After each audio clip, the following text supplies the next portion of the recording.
Hi, Midwest. Mm, and today we have a special guest who was introduced already last week's Realms Council call. And yeah, so welcome again, Turbo Feezer, alias Matt.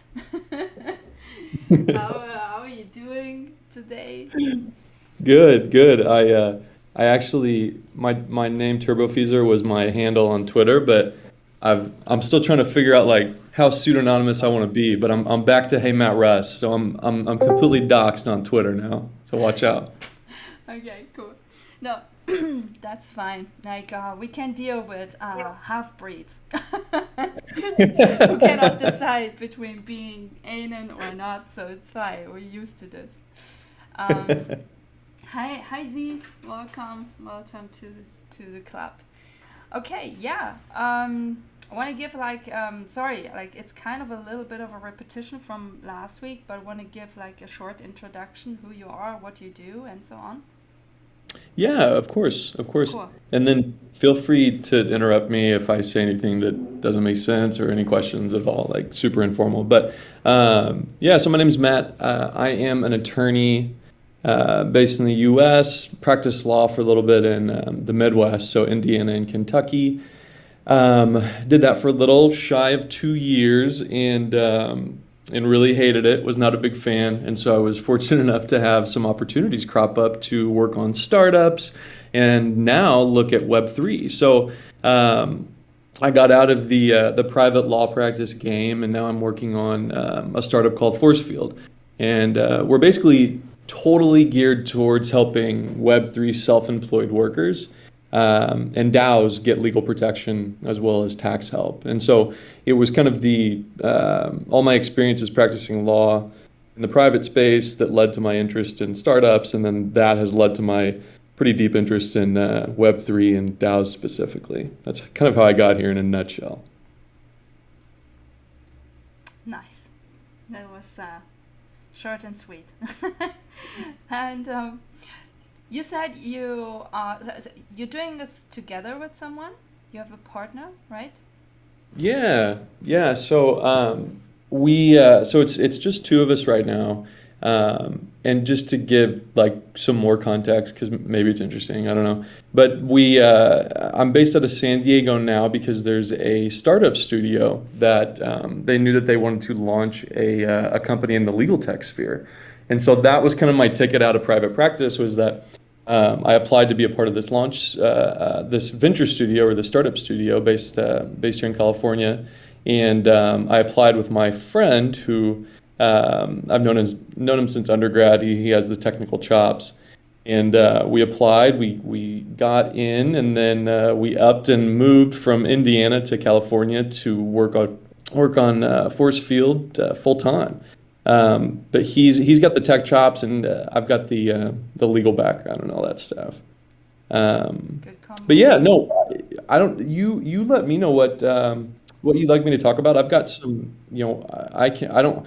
I'm always scared I'm gonna bore the crap out of people when we get into like the legal realm. But I've got like a few things that I could talk about with regards to that might be helpful and might be on point. But you tell me what you guys want to hear, or if you had something else in mind. I mean, yeah, good question for everyone else here. Are you looking for something specific that Matt could explain, or should we just first see what he has to offer? And then I think that might be actually the better order, Matt, because we're like all not we don't like none of us I think have a legal background, Sure. and I mean might be also not that we feel super excited about it, but we've all, and that's the reason I guess why we're all here. We've all realized this is a very important part of being Web3 is knowing where you stand towards the legal system. So, even if it would be boring, we know we have to endure. So you kind of cannot bore us, is what I'm trying to say, I guess.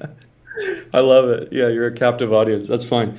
Yeah. So why don't we can dive in, and then again, just stop me if you guys have any questions. But and I do. This is lame, I know, but I gotta say it. I'm an attorney. This is not legal advice. If none of our services are legal advice. Nothing replaces getting an attorney, talking to them, and getting that attorney-client relationship. Yeah.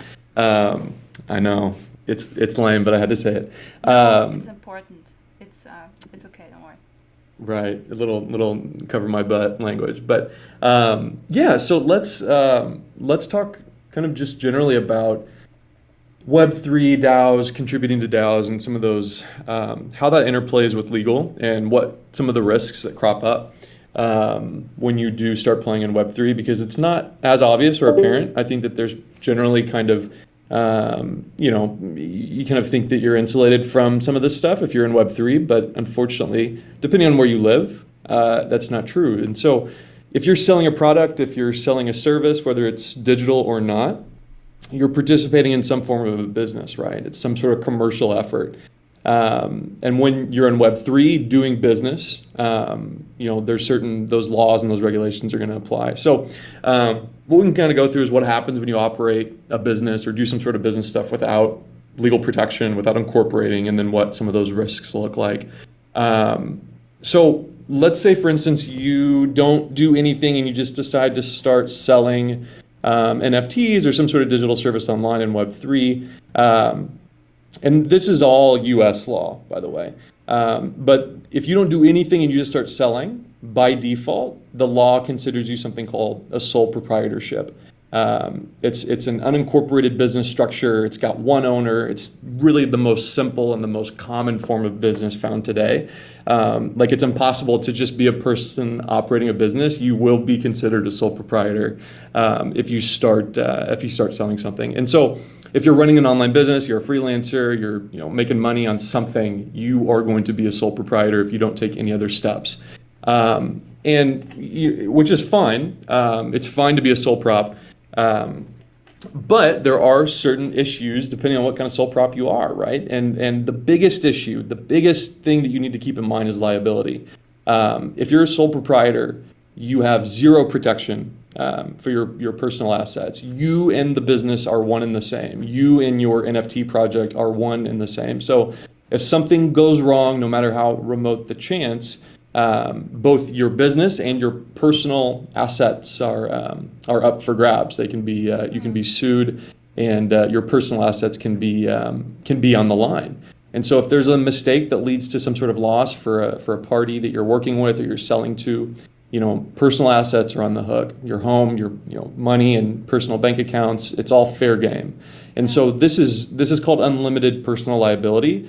And it is obviously very much bad news. Like you don't want this. It's an unnecessary risk that you can avoid pretty easily by taking just a few steps. By using something like force field or doing it on your own. There are different ways to avoid it, and there's really no excuse not to avoid it because even if it is a remote chance that something goes wrong, it's such a devastating impact if it did go wrong that you need to take these steps to protect yourself and protect your assets. And so that's a sole proprietorship. That's what's happening if you're kind of operating alone. Where things get interesting is if you're operating with a group, and the law, as it always does, has a default status for you too, and it's called a partnership. A partnership is another one of those default categories that the law gives. It's when two or more people come together to share in profits of an operation or some sort of joint venture.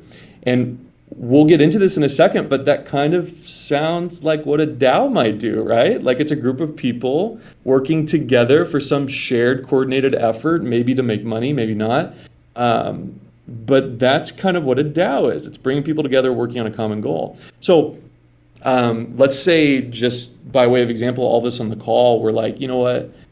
Great vibes. We want to make an NFT together. We want to sell it. And we want to split up the proceeds just equally amongst all of us. So we just formed a partnership. We're a partnership now. And so what's the problem with that? It is the same issue that we run into above, which is liability.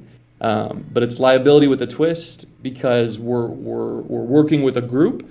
We're working with others. We're all together. So what we're exposed to is a fun legalese term called joint and several liability. And so if one of us or your partner, if you're doing this with another person, does something bad, you can be on the hook for it. That's what joint and several liability is. and the debts of the partnership are your debts. And if you're participating in a partnership without an entity, let's say you haven't formed an LLC or some C corp or another legal form entity, you're back to unlimited personal liability, personal assets, your home, your bank account. So all of us on this call, we start selling NFTs, something goes wrong. Maybe I go crazy and I put the whole project in a bunch of debt, or I mess something up and it makes someone else lose a bunch of money. All of you guys could potentially be on the hook for my goof. And if you didn't take some of those steps, it's unlimited personal liability, which again can be devastating. And so for a DAO, a lot of this is yet to be figured out yet, right? Like the courts haven't worked through DAOs. I mean, we're still in the very beginning. This is nascent. This is the best practices are yet to be written. And so if you're a contributor to a DAO, you're early in the game, right? These rules aren't written, and so you should think about these. At least think about them. Be aware of some of these risks, and take some steps. I know, obviously, as an attorney, I would highly encourage people to take steps to try and mitigate this, or proceed with caution, because if shit really hits the fan and you're part of a DAO, potentially a court could find that the DAO is a partnership. That's why I bring up partnerships. Is a court could find that a DAO is a partnership, and then the group of people working together are a partnership, and they're all on the hook for something that happens.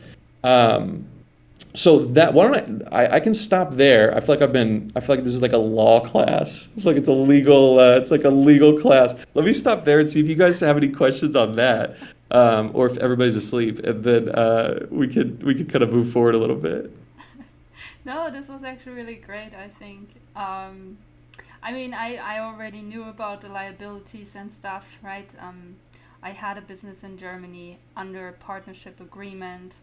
So I'm not totally foreign to this, but yeah, it's just, people tend to not consider that, like even working just as a freelancer by themselves. Right. They are already, by doing this, by executing, that they are already, given a label by the law, if they want to or not. So it's really important to remind of that. I wonder, actually, if I was already a member of a DAO and I want to exit this DAO under the eyes of the law, how would that go?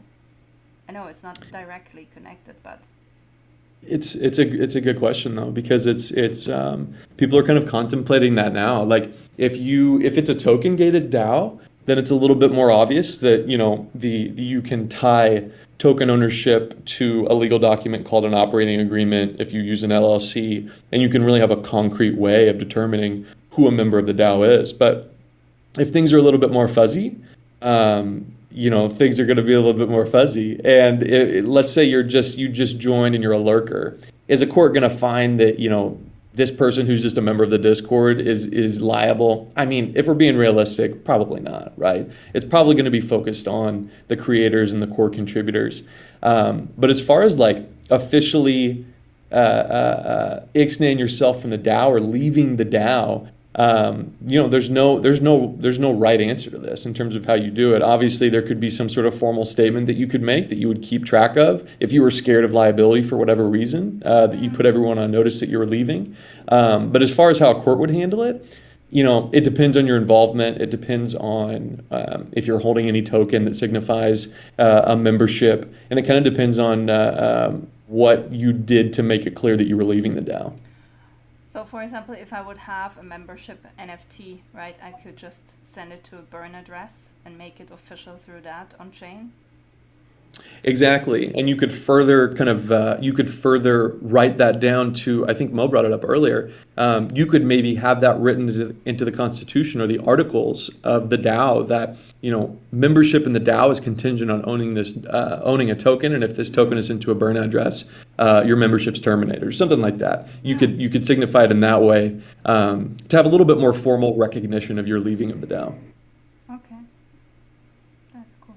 Guys, sorry, I took the first question, very impolite, but any one of you has questions? I'm sorry. Yeah, how do you go about an LLC? I'm so confusion. I don't know. No, for sure, for sure. And that is kind of what we're focused on at Force Field, is trying to help people with that process. But kind of a lay of the land, or a 10,000 foot view is sometimes it depends on your state, where you're located at. But generally, the process is filing what's called articles or a certificate of formation with the state that you're at, or the state you want to form the LLC in. And then there are kind of a handful of legal documents that you will need to kind of have in the vault or saved on the hard drive, that signify that you're an LLC, and that you're following all of the what's called corporate form, all the corporate formalities. But as far as forming an LLC, you generally just pay a fee to the state, and then file that certificate with the state, and then you've got yourself a new legal entity that you can operate out of. And then from there, you can open a bank account, and there's all sorts of formalities that you should follow to make sure that you get the benefit of that limited liability. But actually forming an LLC is fairly easy. Cool, thank you. You said you're in San Diego, yeah? Yeah. Okay, I'm in San Francisco, so same state. Nice. Nice, nice, nice. Cool. Yeah. Yeah, yeah. California is interesting. California has some sneaky, they've got some sneaky franchise taxes. California is not the most friendly to to freelancers and stuff like that. But as far as kind of the money is involved, but no, for sure. Any California questions and stuff like that, hit me up. We can chat about it. But the other thing to note, which is just kind of important to know for freelancers or self-employed contributors, let's say you're contributing to a bunch of DAOs, and you're getting paid in all these stable coins or governance tokens, what have you. If you are making it's going to depend on where you're at, but if you're making, say, above $50,000 once you've converted to fiat, once you've converted it, there's some pretty significant tax savings that you can have if you operate through an LLC, and elect what's called an S corp. But we don't have to get too into it. But just know that there are some pretty heavy tax savings that you can save yourself quite a bit of money per year if you go that route. That was actually going to be one of my questions as well. Coming into the meeting today, I was just watching this one video where the guy was saying it's smart to form an LLC for your DAO. I know you had mentioned you kind of do two perspectives, where you can kind of do it for the DAO itself, or for just the contributing members to all have their own DAO that they operate as within that LLC. But they were saying, like you were just saying, if you're getting paid from the DAO, having that also benefits, because you can then do your taxes quarterly. So then at the end of the year, you aren't hit with like a big tax bill and all these transactions, and you aren't sure how to go about doing your taxes that way. So is that one of the strategies that you guys use with the taxes, or Yes, 100%. And it's that's one of the services that we're offering too, is linking people up with an accountant to kind of help streamline and get the legal taken care of, and then help them get the taxation element taken care of. The big benefit with once you get above you start to see the benefit around 40 to 50,000. It just kind of increases significantly as you make more money. But the big benefit comes from the Social Security and Medicare taxes, and the self-employment taxes that you pay with an LLC and an S corp. And long story short is you can just save a lot of money depending on your income, and if you are an LLC taxed as an S corp, and you're above that threshold amount.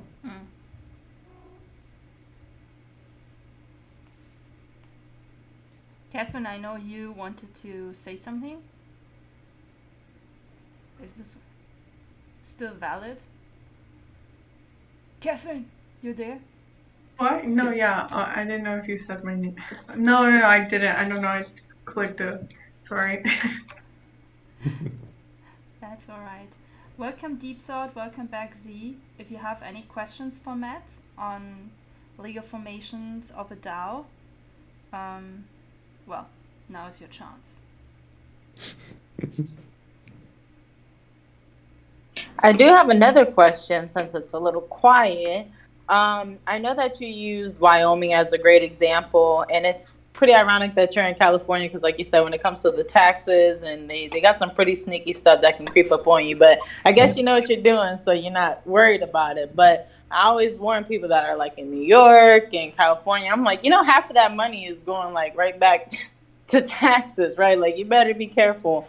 Yeah. But my question is, when it comes to actually forming an LLC, like you mentioned once, there, it's kind of a way that you can kind of go around it and risk it for the biscuit kind of thing. But my question is, do you put yourself more at risk once you do take that step to file an LLC? Because now you're kind of like in this limelight and reporting and have to answer to someone about what you're doing. Whereas if you were kind of just operating more decentralized and under DeFi, then, it would take a little more effort to come and track you down and get all that together.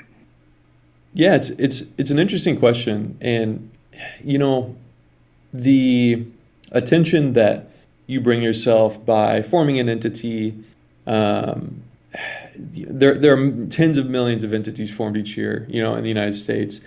And to say that there's like a difference in terms of the attention that you're causing yourself, I don't know. I feel like that could be debated, and it's definitely a possibility. And really, what it boils down to is your own risk tolerance, right? Like if you can sleep comfortably with with what you're doing, what you're operating in Web3, with some of those chances of personal liability, unlimited personal liability, if that doesn't bug you, or that what you're doing isn't giving rise to a lot of potential liability, then it might not make sense.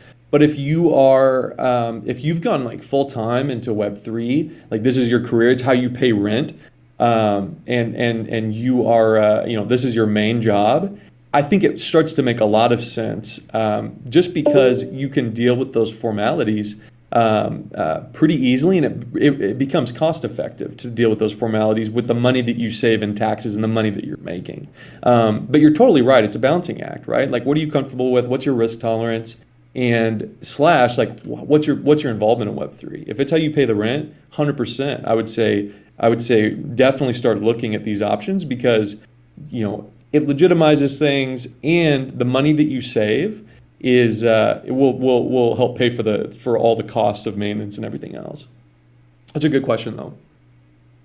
Yeah, I think 100%. If you're going full time into Web3, like anyone who's self-employed, it's always good to have that insulation from, the liability issues and so forth. I mean, even if you're doing decentralized, DeFi, Coinbase, and all the exchanges have had to hand over effectively everyone's details. Anyone who's earning, a certain threshold in the US or the UK, the government, IRS, taxation folk know your details anyway, and so they just reconcile that against the people that don't file taxes. So, you know what I mean. They'll get you in the end. So it's best to be upfront and declare stuff. They will. Death and taxes. So exactly. Yeah, I think if you're, like you said, if you're actually cashing out this kind of money, it becomes very recognizable, right? And like you said, like paying rent, paying your gas bills, whatever. I myself, I'm not cashing out anything as of right now. But doesn't matter, right? It's like I'd rather be prepared, and don't suffer consequences. I think it's I also had this conversation with a friend the other day, and he was like, in case something really goes wrong, it is better you can show that you did everything that you could in this point of time that happened, than not being able to show any effort in, legalizing kind of what you were doing, because that's going to reflect badly on you eventually. And I think also because we're in the state of regulatory uncertainty across a wide range of things, particularly in blockchain, DeFi, what's okay today might not be okay tomorrow. Someone might pass a bill, in Congress or UK Parliament where suddenly what people were doing as standard, becomes a security or whatever. So I think in that regard, it's also a good sort of future protection. Yeah, Matt, I also have. Oh, sorry. No, go ahead. I also had another question that was brought up from one of the community members the other day, because he said something that's not untrue. How's it called with you guys? The SSC or SEC? The SEC, yeah. Yeah. So, they've been cutting down hard on everything crypto, no? And on the contrary, in other countries, such as this community member, he's from Scotland, he said you're stupid for forming it over there because, well, it might be easy, but they are cutting down hard on crypto projects. So why wouldn't you want to do it, for example, in Scotland? And I thought it was a valid question, I mean, for me, I think it doesn't make any sense, but yeah, it's still a valid question, I guess. What? Yeah, I think the angle he was coming from, my interpretation was that because him and me are based in the UK, we would do it in the UK, and I think he, because he has a limited company, he would use that entity based in the UK for that. I think that's what he meant. Yeah, I could be wrong though. Well, but it's a super valid question, and particularly if you're based in the UK, you don't have a tax nexus to the US. There is nothing wrong with the idea of kind of jurisdiction shopping and taking a look at what the options are in the UK. As far as the SEC cracking down, they are. Yeah, it can definitely be said that they're cracking down. I think that this is kind of the process that can unfortunately be rough, of finding clarity and finding regulatory guidance and clarity so people can operate. The whole securities, non-securities thing is such a bear. And if you're US based founders and you're looking to create an entity or create something that could even remotely or potentially be considered a security, if you have that US tax nexus, or if you have that US nexus, whether it be where you're domiciled or where the company or the foundation or the DAO is operating out of, I think you're going to have to confront these issues at some point.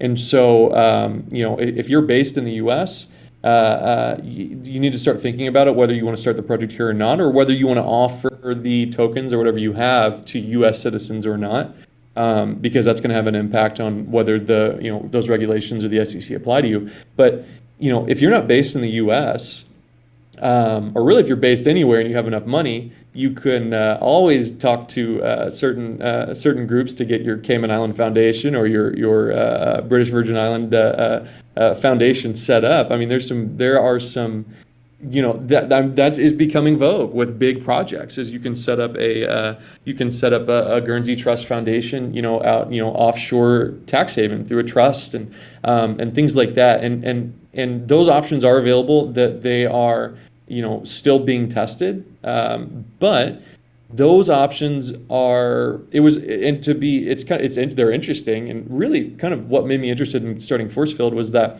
those options, while they may be effective for some of these big projects with a lot of money, it's not accessible. I mean, it's not accessible for everyone to get a Guernsey Trust that's controlled by a BVI foundation that somehow is tied into the Cayman Island Foundation. It's not accessible. And so there needs to be easier ways of operating and getting legal protection, if you don't have those means. Anyway, I'm getting on a tangent. We're talking about offshore trusts, but anyway. Yeah, okay. You know, if you have enough money, I guess there is no limit to nothing. But I think no one here can include themselves in this group. At least I don't. Um, okay, but I mean, it's good to know that this option exists, right? It's not bad to know. But that answers the question definitely. Do you think, like, oh no, that's speculative. Never mind. Okay. Anyone else who wants to ask questions? Yeah, I did see in the you're talking about international jurisdictions that other countries are looking to extend the LLC law in country to include DAO formation. I forget which islands it was. It was somewhere in the Pacific, I think, where they'd made that change with the in line with the government all signed off, so that you could Yeah. automatically spin up that DAO LLC enabled entity. I think Republic of Marshall Islands. I think it could. Yes, exactly. Yeah, yeah. The RMI. Which is it's exciting to see some of these changes that are occurring. The Marshall Islands is super curious. I've been trying to get in contact with some of the stakeholders to see what that process looks like, and it is surprisingly more difficult than I anticipated. But yeah. I've already found that process. If you're interested, Yeah, I yeah. did dig up the links and the contacts. Yeah, I would love to chat, see what you learned too, compare notes, because it was I know that there's a DAO that has been part of it, and it looks like there's a familial connection within the Senate of the RMI. I don't know. The web got weird, but anyway, no, it certainly is cool to see that. And I think that is how the space grows, right? Is we need a selection, we need some competition, we need in certain respects the U.S. to realize that there's competition out there, and there's going to be other options for founders and creators that can help with their projects. Yes. Yeah, you might well be able to tie in with those guys and provide an extra force field. Yeah, wouldn't that be cool? That'd be really neat. That's great.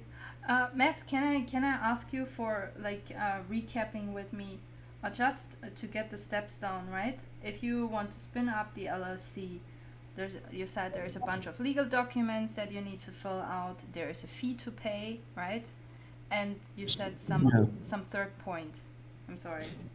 Yeah. So there's the general steps of getting an LLC formed, or it's going to depend on the state that you're in, but generally speaking, you're going to be filing something called a certificate of formation or articles of formation with their respective state secretary of state. And that's like generally a 1 to 5 page document that just sets out the creation of the LLC. So you submit that along with a formation fee that's paid to the state.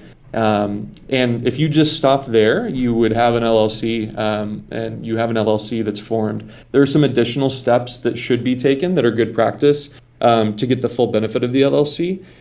We call them post-formation documents. This kind of includes the operating agreement, some of the initial LLC member minutes that recognize the creation of the LLC or the creation of the bank account, et cetera, that sets out the rules of how the LLC operates. And these are kind of internal documents that you'll have for the LLC to keep it rolling. And ensure that you have recognition that you're following those corporate formalities, I think is what I mentioned. And then, and so those are kind of the two primary things. There are some miscellaneous things you'll need depending on the state. Something called a registered agent to provide receive mail and any sort of documents that are sent to the LLC, such as summons and things like that. But then keeping that, and then annual compliance. Each year, generally, a state is going to require that you file some information with them that lets them know that you're still operating and are current and up to date. But yeah, so those are kind of the steps, roughly what you would need to do with any state. Okay, yeah, that was helpful. Just it's because we are not familiar with it, so it's nice to have like those different steps and Yeah. be able to clarify that when talking to others. Okay, so how does that work? I mean, I've already made this little step, and I guess Mo too. We have joined your Telegram and written to you by email, and we have set up an appointment. But can you, for those who are not here today, can you tell us like how working with force field works? Yeah, for sure, for sure. And full disclosure, we're a startup. Forcefield is a startup, and we're still figuring out best practices and what the best way is to rock and roll with people. But the approach that we're taking now is very hands-on. Like, I want to hop on a call. I want to learn about what you're working on. I want to really understand what it is that you're doing. So then I can decide whether what we can offer makes sense for you. Because at the end of the day, what we're trying to do is offer a solution that streamlines creating that LLC, creating that company for your self-employed business and Web3, or for the DAO that you're operating or creating. And so the process really involves that. It's a lot of communication. It's a lot of just chatting with me about what you're doing. We decide, if after hearing what you're working on, if what we offer in terms of company formation and some of the ongoing help with taxes and annual compliance makes sense for your use case. Then we've got kind of just a suite of options in terms of a la carte formation stuff. Costs to more of a recurring fee, depending on how much you want or how many bells and whistles you need. But at this stage, it's very bespoke. It's super boots on the ground, and it's just chatting with me and figuring out whether what we can provide to you makes sense. And then it's also, which is, I hope is good. I hope that's appealing to people, because you can just, if questions come up, I want to be seen as a resource and a trusted resource that even if you don't use Forcefield, if you have questions, I would love to chat and help and provide value where I can. That was helpful, I think. Guys, any questions? Yeah, I think we need Turbo Fessor on board full time to help us navigate the choppy waters. They are choppy. They are choppy. And how many DAOs are you already in? That's the other thing. I feel like DAO tooling is so crazy, and joining a DAO is so weird because everybody does it so different. This was like so happenstance. Like, Mo and I had a great conversation, and then I kind of met the community, and then I just peruse what you guys are working on, and it's so cool.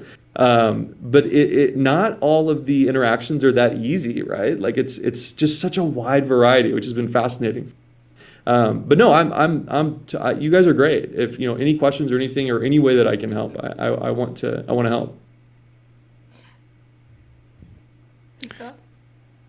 So like, because in real life, I've got a real job. This is like a hobby / interest, like everyone, the whole Web3 space. But like if we're talking to a customer or a client, you get that inevitable, and what's your 5-year vision sort of thing. But in all seriousness, what looking into the future, what do you see beyond the DAO tooling aspect, or I guess where can you see what you guys are putting together, progressing in terms of either technology or, what are your dreams, hopes, and aspirations, if you know what I mean?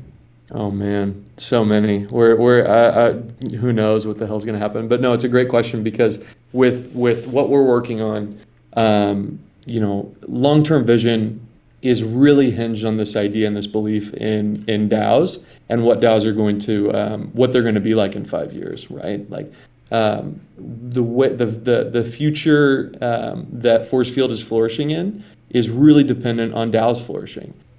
This future of work in terms of transitioning to this distributed workforce, that maybe you work for a single DAO or a handful of DAOs as your full-time employment. I think we're going to start seeing that with more frequency as DAOs become more mainstream. And the future of Forcefield is really dependent on riding that wave, because what we're focused on is, number one, helping that happen, and being a resource that allows those contributors to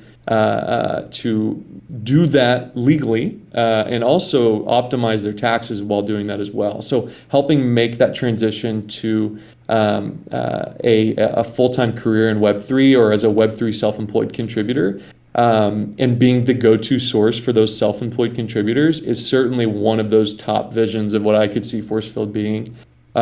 Secondly, would love to be a thought leader in terms of DAO legal liability, DAO formation and structuring. There are so many directions that DAOs can take within that regard, in that arena, in terms of legal structuring, entity structuring.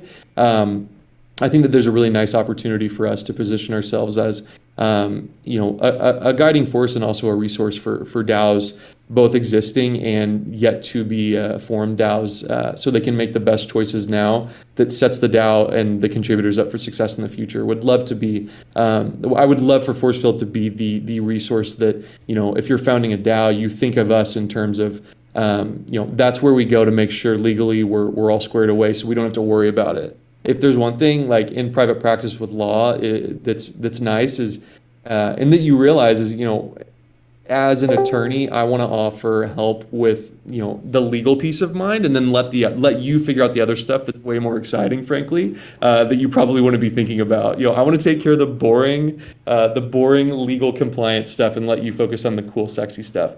So that's kind of a jumbled answer, Deep Thought, but that's these are some of my own musings. Yeah, no, that's really interesting. Like, for example, in the UK, I'm full time. I work for an international company, but for a self-employed contractor, we had something called IR35, which meant that you could effectively spin up an LLC and run your own company and get paid, or you could go and subcontract for another company that might have 100 employees. And you did like an umbrella tax shelter underneath them, and then the government sort of cut down. So I could imagine that you could construct a DAO where freelance Web3 contractors and workers could come and shelter under your DAO umbrella, for a term, a period, a contract schedule. They'd be insulated legally. You'd be able to take care of their taxes and everything from a compliance perspective. But it's probably quite complicated to set that up for an individual, whereas you guys could, potentially look at that. Yeah, no, that's well received, and it's definitely it's interesting you bring that up, just because one structure that we're flirting with now that is kind of fun to imagine is an offshoot of a legal fiction called a series LLC. And long story short, it enables, you create a master LLC that can then have subsidiary LLCs. And one of the things that we're exploring is, how great would it be if we could offer a service to DAOs that they could spin up their own master LLC and then provide these very cost-effective, instantaneous creation subsidiary LLCs for their core contributors, and be able to handle it internally with the DAO. The DAO pays for it, and those contributors get the benefit of that limited liability and potential tax savings through the subsidiary LLC that they set up, hosted by the DAO. So it's a great point, and it's definitely something we're kind of exploring. Some of these fun new, let's tinker with these existing structures until things start breaking, and then we can take a step back and figure out where the utility lies.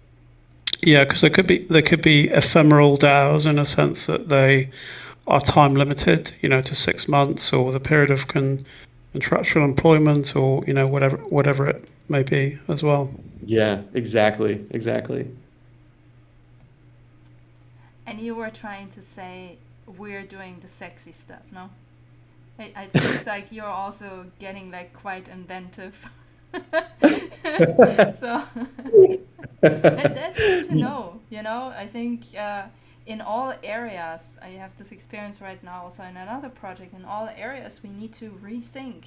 It's not just one part, that wants or needs rethinking. It's like really all the different areas of that we used to have like in a normal company structure, everything needs to be rethought, like from human resources to, the legal advice that you can provide through force field, right? It's Absolutely.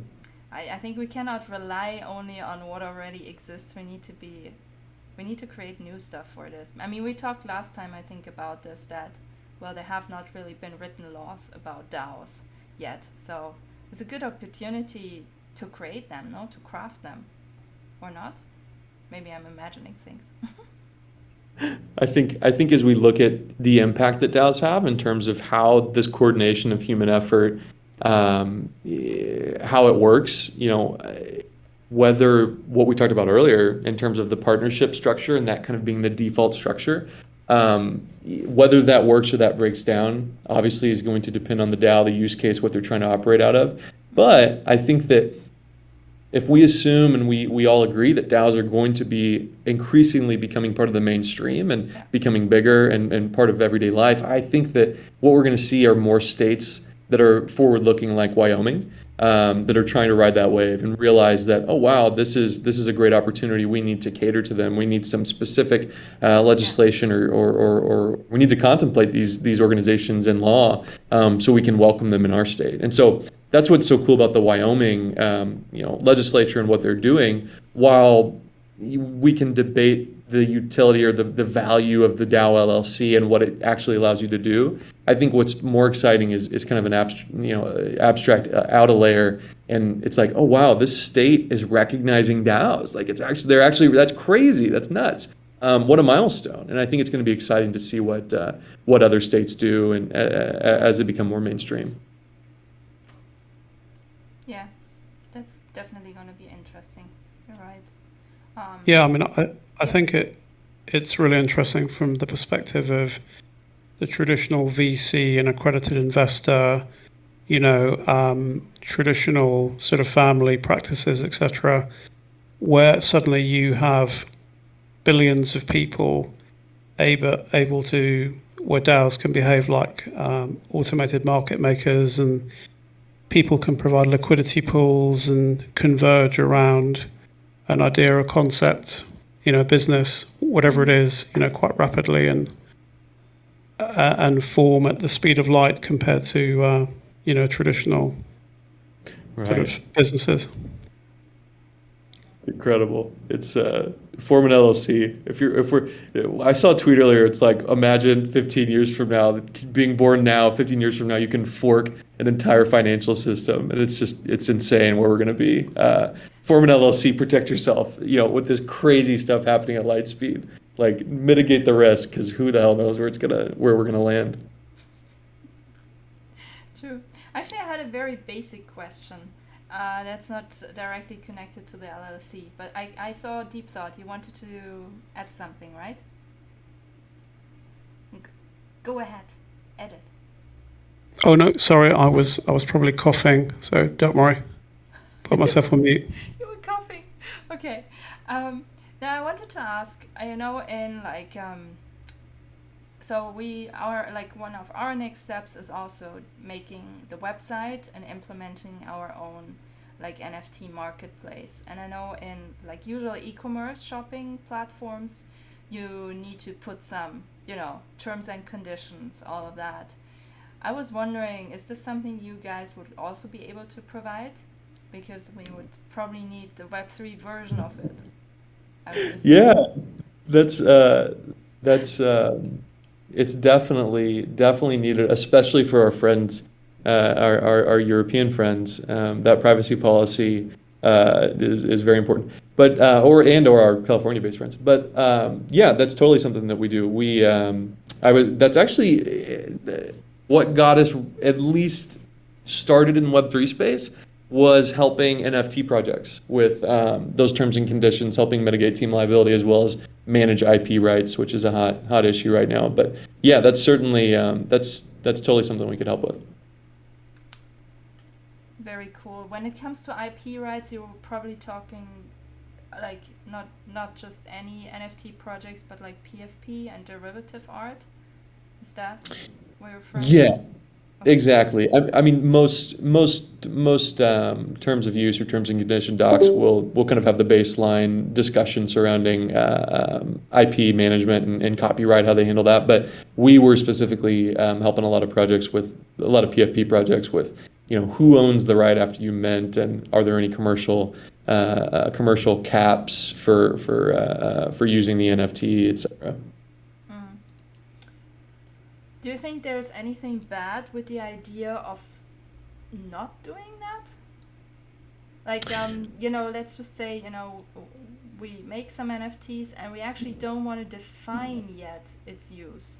And be like, guys, you own this, so you can do whatever you feel is right with this. Would that be okay or potentially dangerous? Right? No, that approach, I mean, that's what... I always get them confused. Is it Yuga Labs? Is that Bored Ape? Who owns Bored Ape? They bought CryptoPunks. I think that's Yuga Labs. That's their approach, unless it's the other company. Their approach is full commercial, uncapped rights for the holders. Do whatever you want with them. And there's also kind of an interesting movement. I think their symbol is like CC0 or something, but it's Creative Commons approach where the NFTs are entered into the Creative Commons, so people can go wild with what they do with them, which there's an argument to be made that helps the growth of the brand or the the growth or the recognition of the brand by giving the holders that much freedom. But no, to answer your question, there's nothing wrong with that at all. It just kind of depends on the goals of the creators and whether they want to how they want to handle commercial use or dilution of the brand, or if that even is a concern. And if not, you can kind of hard code that in and give people the rope to do whatever they want with it. I think, it's like, it's the same with owning traditional art, right? Even if it's a masterpiece, if someone feels they want to burn it, they should be able to burn it, It's like, I don't see, it's different when you sell a license to something, right? That would be then a different matter. But I feel like NFTs are not a license; they're proof of ownership, and that's probably also how we should treat them. So interfering with IP, I'm just mumbling, my personal opinion right now, but I think that doesn't make any sense. Like, either you have people own it or not. It certainly is fair, when and obviously this is speaking to U.S. copyright law, and there are a lot of similarities globally, but by no means am I an expert on global IP law, and by no means am I an expert on copyright law in the United States. I know enough to be dangerous, but the structure with a lot of digital art that you buy, or at least in the context of NFTs, is definitely because it's a digital asset and because it's a digital piece of art and the way it's distributed, it's handled through copyright law. It's handled through some of that default licensing. Because if you just create something and send it to me and we don't have any agreement in place whatsoever, there are going to be some baseline copyrights rights that you have in the art. If we don't have an agreement to the contrary. So it's certain. There's a lot of issues with it, and there's a lot of what you're saying is certainly well received, and I agree. Thanks. Okay, guys, more questions for Matt? Yeah, I was just going to sprinkle in. It's really funny, Matt, that you brought up CC0, because this is actually how our group here formed. We were all under another DAO, and we all do like digital fashion NFTs, and they changed around the structure where all of the NFTs then had to become CC0. And a lot of us didn't really understand what that meant in totality. We understood, people could basically go save it from the open source library and then do whatever they wanted with it. But we didn't understand the fullness of what that really entailed, especially as all of us like up and coming artists that really don't have notoriety or big communities behind us. So do you know any more about CC0? I know you kind of said, the argument that it's great if others can, make that derivative off of your project, but still, like, what is that other side of CC0? Because when I read it, like it's like no rights for, you're just putting it out there and then anyone can use it. And like you said, it's either you're not putting out that outline and it's, this not understood thing, but you still have some rights in there somewhere, or you are and you're putting out this whole outline, or you're completely releasing it, it seems like. Yeah, no, and again, full disclosure, no, I'm definitely not an expert, so don't believe anything that I say. But no, with regards to CC0, but no, it's something that these NFT rights are. I find them fascinating, and it's been the CC0 movement is on my like short reading list. But as far as just like baseline, baseline knee-jerk reaction, and that's fascinating that was the impetus of you guys getting together. How crazy, how serendipitous. The whole CC0 thing, again, it depends on where your head is at as an artist. And I get the argument that if you put something as a CC0, it gives people maximum freedom to really do whatever the hell they want, and remix, reuse, do whatever they want with your art and what you're doing. But I also see, so it depends on your goals, right? Like if it's brand awareness, if it's trying to, give utmost freedom to the people who have your art, I think that it's worth looking into. However, I don't necessarily think it's the right solution for everybody. I think that there's some people who are creating something and you want to retain some of those rights. You want to put a cap on commercial efforts. You don't want the buyer of the NFT to be able to slap it on a t-shirt and sell it, for X amount without you getting a cut. I think that there's some very valid arguments on both sides in terms of how you handle your art and what licenses you grant as the artist. But now you're going to make me want to do a little deep dive into CC0 so I can speak a little more intelligently on it, especially if it just runs to the core of you guys. That's really interesting. So I think just to put it a little bit into context as well, like Murkasa said, initially we were in a couple of DAOs, and effectively it would allow us to create some portals and sell our own stuff, and then it went full CCO. Now, none of us are against CCO, but it's more a case of if you can do a hybrid model whereby you can decide what bits you want to put out to full CCO and which bits you want to retain part IPR ownership on, because really it comes down to the monetization model. So in the full CCO model, if you're going from zero to hero, it would be difficult for you to make money necessarily in the outset, and so it's geared towards people who are either financially stable, have existing jobs, or have other income streams.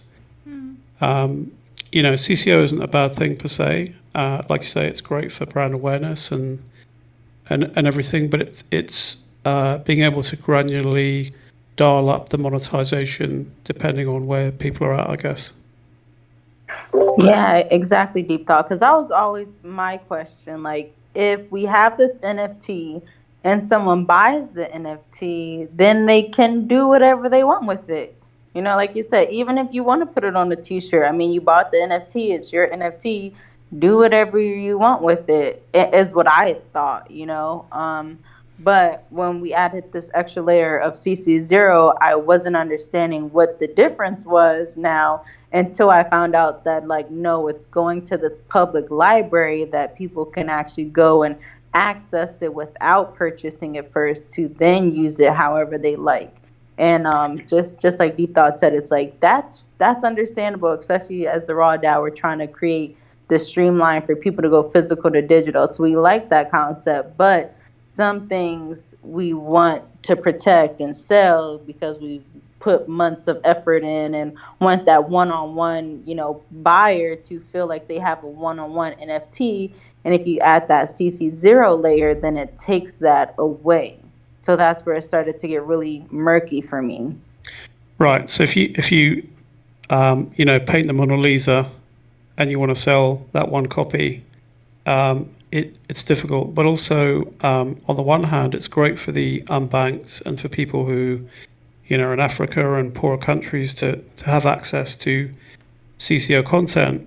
But suddenly, if you have geniuses in Africa or the third world that are amazing artists, and they depend on their creations to live, and then when they stick it in CC0, someone who lives in LA just picks it up and sells it in a gallery, and you know what I mean? There are these sliding sort of nuances around it. Yeah, I think the problem here was really that, yeah, exactly what you just said, Deep Thought. It is like we're all emerging, right? And we're certainly not against CC0. It is a great tool if applied, like you mentioned, Matt. I mean, you didn't say it this way, but I would call it like with a strategic goal. Then this can be such a good resource to actually drive back value to your own project. But when it's just applied through a platform who offers a service, then I would even argue it doesn't drive value back to the creator, but to the platform. And that, I think, aside from the fact it wasn't voted on, was like my biggest issue. I was like, this is not actually driving back value to one of the creators, it's driving back value to the platform. But even more, it wasn't voted on. So, like kind of the core principle of being a DAO, and this is also why I asked about how do you officially exit a DAO. So I guess in my case it would just mean burning the membership NFT, and like you said, make an official statement, but I kind of want to do this. So it's all connected. Like we were all asking different questions, but they were connected. It's all connected. I love it. That's interesting to hear your guys' background, and also it's also Deep Thought said something interesting that I think really is true in terms of how you're coming at the license, right? And you can achieve some of the benefits of what CCO does while still retaining a license. Because with the CCO, you're waiving, as far as I understand, you're waiving basically all rights. You're waiving all of the rights that you would have as an artist in whatever you created. Whereas with what some of those PFP projects are doing, they're retaining rights, but they're delineating what those rights are that they're granting. So anyway, just an interesting tidbit. Yeah, no, you're 100% right, because in real life, I've contributed to patents for work, and I've been through the very painful patent process in Europe. And you're right, you can license out certain elements of an invention or layers, like you say.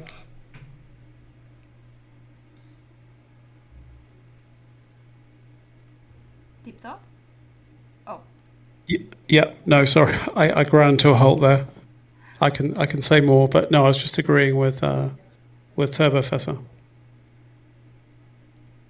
Okay. Guys, more questions? Take it while Matt is here. He might find us too weird to come back. Do it now. No way. You guys are cool. So I guess, Matt, shoe on the other foot, how can we help you in terms of either spreading awareness of what you guys are doing, maybe being able to add some creativity to what you guys are doing in terms of, I don't know, designs or graphics or whatever, just putting it out there. Yeah. All certain, like all the above. If what we're working on resonates or it's interesting, totally reach out. Would love to wrap. We're at a stage right now. We're a young startup trying to, recognize that there's a need, but determining whether there's actually a demand, right? Like whether there's an actual demand. Like obviously, unlimited personal liability is a scary bad thing, but do people actually care enough to part with their monies for it? And so spreading the word is super appreciated. And again, I look at this as a way of trying to provide value, even if someone doesn't end up using force field. I think that providing value with conversations like this and answering questions is fun for me, and it also helps me get a pulse on what people are interested in, what they care about, and whether what we're working on is actually useful. So if what we're working on is useful or interesting for a project that any of you are working on or that you're aware of, warm intros, of course, are always appreciated. If as far as like design stuff, yeah, for sure. If any of you have strong opinions on it, would love to rap. If you hate our website, say it. I'll take it. I'll take all the heat, all the smoke. I love the website. What are you yeah, talking no. about? If my main goal is to talk to people, right? And so, if it's interesting, reach out. Let's introduce me to people you think it might be interesting to, and then if I can provide value, let me know where and when, and I'll try to do the same. Yeah, that's awesome. You've got some great designers here, and I'm not one of them. So but you've got some geniuses on this in this chat who can definitely smoke up your website. But yeah, I think you're 100% right. I think in terms of timing around DAOs and the market, I think you're spot on. I mean, I've looked at horizon scanning for work and startups in Cyberfield and that type of thing, and I think all of us can see in a couple of years this will be the norm, to be able to automatically spin DAOs up, to have self-forming companies and things you can bring together at light speed and disentangle, and yeah, so I'm with you there. Probably at some point, Matt, you guys will have to form your own DAO, because you will not be able to handle the workload anymore, and then it would be questionable providing help to DAOs not being a DAO. I know. It's got to get meta. Eventually. I know. We that's one thing I worry about, honestly. Like, we're not Web3 native enough, and so that's definitely been something I've been thinking about. Is we gotta DAOify our DAO help. We gotta be DAO to DAO. Can't be B to DAO. You got to drink your own champagne, as they say. That's right. We got to eat our own dog food. We'll be no. That's definitely on the short list of considerations and thoughts that are kind of rumbling around. Yeah, I think it's important. It will make you definitely look more authentic, I would assume. And also, I guess, you might be a startup now, but I think once word gets out, it's going to start accelerating quite quickly. I have a friend who did that, and it was very successful, very fast, and he was very overwhelmed. Didn't know what to do anymore. And it's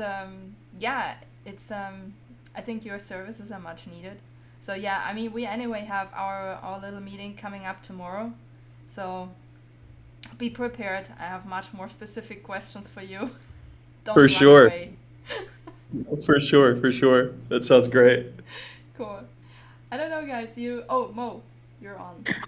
Yeah, I was just gonna say, yeah, I think a DAO for lawyers in Web3 would be a hit, anyways. True. So definitely is a good idea there. And just to circle back on the services, I know, for example, like the Raw DAO, we are just building our treasury. Like, we had our workshop this weekend. So we've earned a little bit from the tickets. Yay, whoop, whoop. And even Stella was a speaker there. So, we've planted a seed in her DAO with the ticket being split like that. So I know for us, we've kind of gauged, like, we want the DAO to be able to kind of pay for certain things, especially when it comes to, like you said, those lawyer fees, recurring fees, and want to be able to get the DAO to a certain point where those kind of things make sense. So we all are kind of already like, we got our DAO lawyer. It's just like a matter on when we actually feel like we need that. Like, okay, then we'll be over there with Matt and getting this whole thing set up. And I think even how you said, having that big umbrella on how to streamline that process for your entire DAO, and just all the services with the forms and just everything, like you said, answering questions that you can be a service to, is just really exciting to be aligned and have you a part. Awesome. I appreciate that, and for sure, if any questions come up as you guys kind of trip through this, please reach out and definitely ask them. So I want to, again, I'm not bullshitting. I really do want to be helpful. So I think no one took you here for a bullshitter, so you'll be fine. No, thank you seriously so much, because I think it's not only important that we are informing ourselves about this, but it's also, it can be scary. Like it's the same as approaching blockchain technology as a designer. Like a lot of the designers who came first into space just felt very scared, and like you're feeling you can only step into a minefield. It's like there's no way, it's a minefield, and there's no way you can take a step without blowing yourself up. And I think so. The first step has been done by all of us here, right? We've accomplished coming into this space, knowing how to manage a wallet whatsoever. And now the next step is like, as we started, next step was then starting our own projects. And now it's like time to get this kind of, bridge between the real world, because we still live in the real world. We're not just, digitized beings in a metaverse, and, our digital creations and digital structures. So thank you so much for coming and, elaborating for us on these things.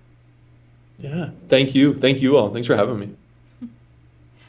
I think we're concluding this week's Realms Council call, or do you guys want to share anything else? Do you want to go through your accomplishments? I completely ignored that in the beginning.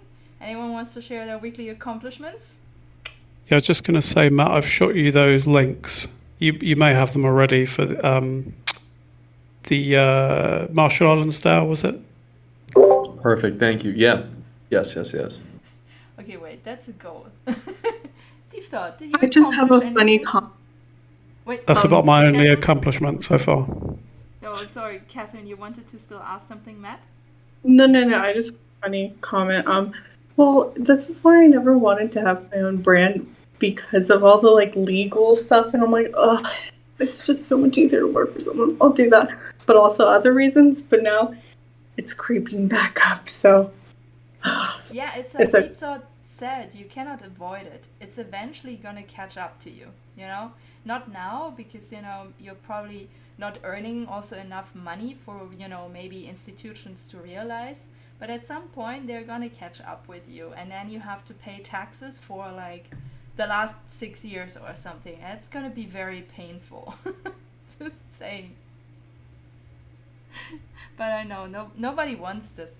But then also, in Peru, just, quick anecdote example, I'm sorry, but it's tiny.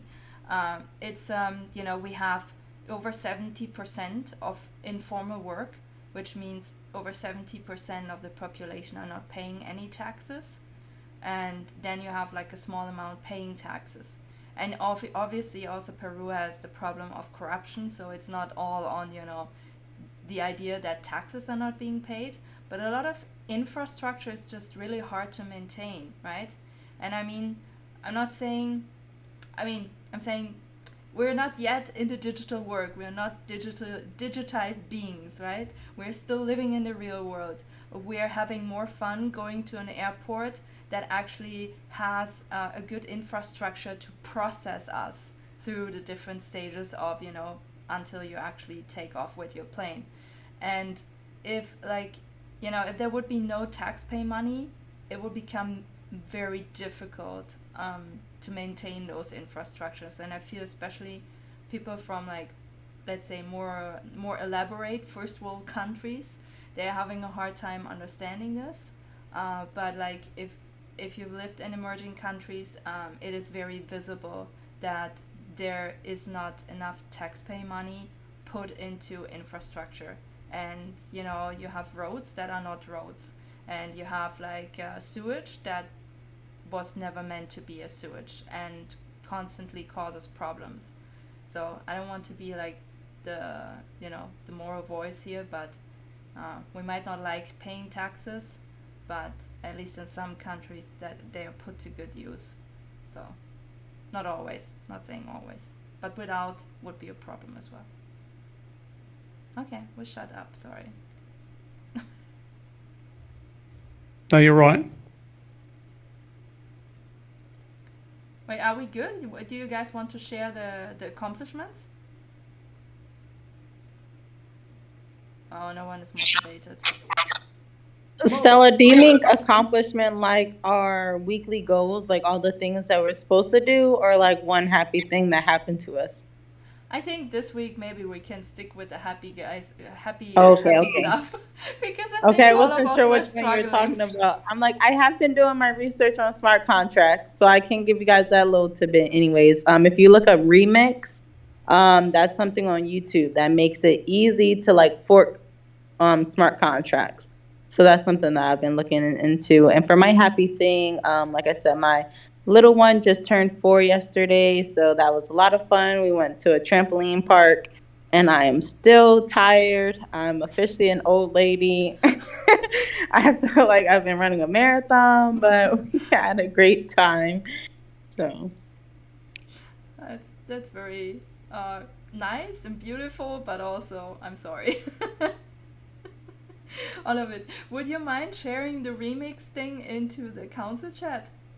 yeah, That'd be I'll cool. drop one of the YouTube videos that I watched that made it pretty easy. Awesome. Because I know you had sent last time when we were first talking about it, a couple like smart contracts from, well, the folder for Digital X and how like that's where they would be, and then for Manifold. So it's Yeah. pretty easy to like copy and paste.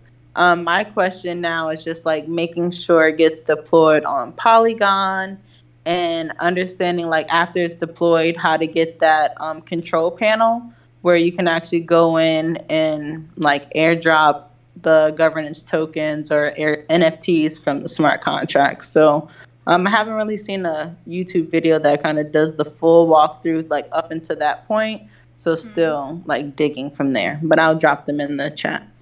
Very cool. Congrats for getting so far. Oh, really cool. Catherine, you want to share next? Well,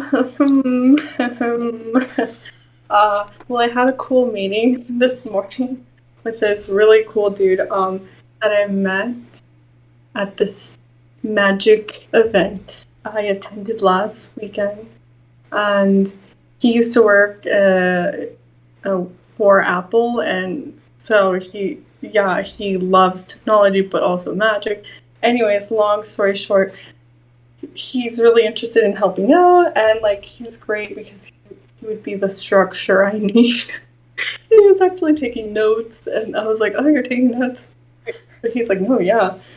But yeah, so it feels nice to have someone who wants to be a part of the team and is more like structured and organized. So that's really great for me because I'm just like, but so yeah. Congratulations, that's great. I guess this was your happy moment and your accomplishment all in one. Okay, I need to set up I got the ledger in the mail. I need to set that up today, and yeah, I'll do that. Okay, that counts. That counts. It's okay. If you do it today, it's gonna count. Okay, cool. Deep thought.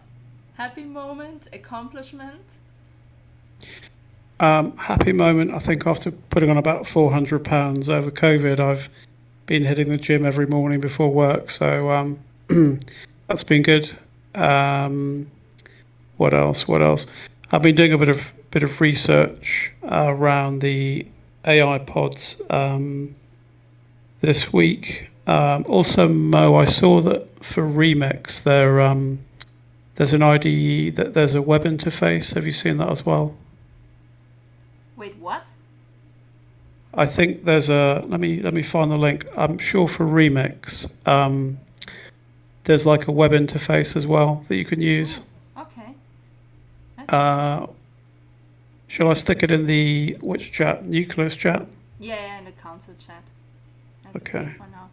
I mean, people can always request access to it, you know. It's not actually closed. It's just closed in the sense of keeping the server a little bit more clean and so that people are not feeling completely overwhelmed. That's always my greatest fear. Yeah. Okay. Okay. That's cool. Yeah, we're gonna see each other tomorrow, no? Tomorrow night. I mean, see, hear, whatever. I think we have, isn't like our weekly thing tomorrow? Maybe I'm wrong. Yes, no, I think you're right. Sorry, I was. Yeah. Okay, I'm right. I'm right. Okay. Anything else? Anything else you want to add? No, that's it. I think you might not allow links in the chat, but I'll send that to Mo as well.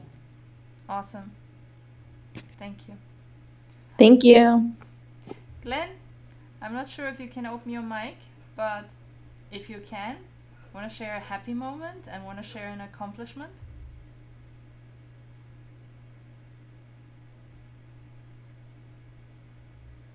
I think he cannot actually open his mic. Okay, cool. No problem, no stress. Lillian, I know you're not in the Realms game right now, but as a freelancer, you're still busy doing stuff. You want to share a happy moment and an accomplishment of this week? Hey, yeah, I guess I'd say overall it's been like a pretty chill and balanced week, so that's always good. And it's going to be an accomplishment, but I felt super inspired by Majestic's avatar presentation with Raw DAO, and so I'm going to create like this bunny human hybrid avatar. So yeah, super excited for that to be an accomplishment. That's really awesome. Oh, yeah. Simo already Yes, carrying fruit. I've started working on mine too, Lillian. I'm so excited. This is awesome, guys. Turbo Fisa, Matt, as you're here and you're part of the crew, want to share a happy moment and an accomplishment of this week with us? Sure. I feel like I talk so much, but I will, yeah. Happy moment this week. I'd say the happiest moment this week was so I'm learning how to surf, and so I was at the beach on earlier this week and had a fantastic session out there, and it actually kind of looked like I knew what I was doing, which I totally don't. So that was a happy moment. And then as far as accomplishments, we got a really cool meeting on the schedule with they're like a game marketing company, and they're interested in DAOs and offering like DAOs that deal with some of the in-game currency. And so we're supposed to be meeting sometime next week to talk about how we could maybe unite forces or help them out in a way, which is kind of cool. Awesome. Congratulations. That's great. Thank you. Also on the surfing. Zoe, you want to share an accomplishment and a happy moment of this week? Sure. I'll start with a happy moment. My brother came and surprised me, so that we could go watch his girlfriend perform at a concert, which was lovely. Awesome. And an accomplishment.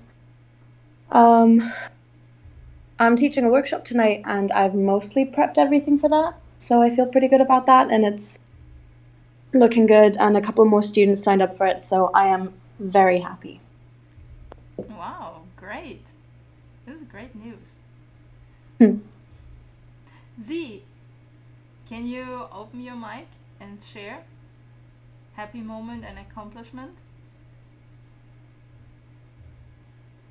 Yeah, so yesterday was Mo's son's birthday, as well as my 11th year anniversary with my husband. So that's a happy thing for this week. We've been married for 5, and I think an accomplishment is really going to all of the participating in the whole workshop. Yeah. I don't think I missed anything, and that was like a real goal. I'm like, listen, if I'm going to try to make people buy these tickets, I might as well show up for every event. So I made it my goal and I did it. So that's an accomplishment. I'm proud of myself. Yeah, so you should.